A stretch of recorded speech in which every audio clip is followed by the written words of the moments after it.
నీ వినడానికి ఎంత భయంకరంగా ఉంటుందంటే అంత భయంకరంగా ఉంటుంది. కానీ వాళ్ళ విజ్ఞతకే వదిలేద్దాం, ఆ మాట వాడే వాళ్ళ విజ్ఞతకే వదిలేద్దాం.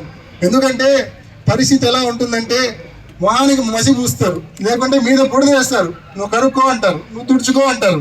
నువ్వు తుడుచుకుంటూ పోతే తిడుతూనే ఉంటారు. నీ విజ్ఞతకే వదిలేస్తున్నా, మాట్లాడే వాళ్ళ విజ్ఞతకే నేను వదిలేస్తా ఉన్నా.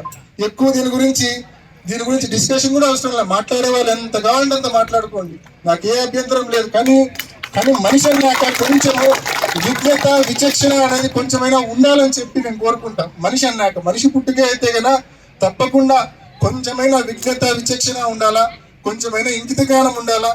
ఏదేమైనా మీ విజ్ఞతకే నేను వదిలేస్తా ఉన్నా అని చెప్పి తెలియజేస్తూ, ఇన్ని మాటలు మాట్లాడే బదులు, మా గురించి మాట్లాడే బదులు అసలు కేసులో గూగుల్ మ్యాప్స్ కి హత్య చేసిన వాళ్ళకి మీకు సంబంధం ఎందుకుందో మాట్లాడండి. మీ కాల్ రికార్డ్స్, హత్య చేసిన వాళ్ళ కాల్ రికార్డ్స్ ఎందుకు మ్యాచ్ అవుతున్నాయో చెప్పండి. మీరు సిబిఐ ఎంక్వైరీ కావాలని జగన్మోహన్ రెడ్డి గారు సాక్షాత్తు ముఖ్యమంత్రి కాకముందు అడిగిన వాడు, ఆ తర్వాత సిబిఐ ఎంక్వైరీ ఎందుకు వస్తుంటున్నారో చెప్పండి. అసలు మీకు దాచిపెట్టడానికి ఏమి లేకపోతే, భయపడడానికి ఏమి లేకపోతే సిబిఐ ఎంక్వైరీ ఎందుకు వద్దంటున్నారో చెప్పండి. ఆఖరికి పెద్ద మనిషి వివేకానంద రెడ్డి గొడ్డలి వేట్లకు బలయ్యి ఇల్లంతా రక్తం ఏరులై పారితే సాక్షి ఛానల్లో హార్ట్ అటాక్ అని చెప్పారే, ఎందుకు చెప్పారో మాట్లాడండి. ఇవన్నీ మాట్లాడకుండా దొంగలు భుజాలు తడుముకున్నట్టు మా విజ్ఞతకే వదిలేస్తున్నారట. ఎంత త్యాగమూర్తి, ఏమనాలే ఇట్లాంటి వాళ్ళు. వీళ్ళంతా ఈ రోజు నాయకులయ్యారు. ఒక రోజు ఇదే అవినాష్ రెడ్డి గారిని జగన్మోహన్ రెడ్డి గారు 5 సంవత్సరాల క్రితము